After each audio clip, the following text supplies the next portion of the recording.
তুই চিনিস নাই রে পাগলা আমার দাদাকে, কোনো কিছু বুঝবে কি নাই দিবে রে হুঁকে। যেটা হবে দেখে লিব চাপুলি বরনা, কেন যে তুই এত ডরাস ভালো লাগে না। তুই ফাঁকে চিন্তা করিস পাগলি আমি আছি তো,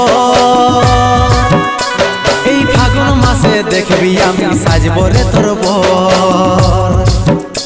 তুই কেনে করিস রে পাগলা এত ঘর দেব, বাপে মায়ে দেখলে এখন কি বলিবে কি বল। তুই ফাঁকে চিন্তা করিস পাগলি আমি আছি তো, এই ফাগুন মাসে দেখবি আমি সাজব রে তোর বর। তুই ফাঁকে চিন্তা করিস পাগলি।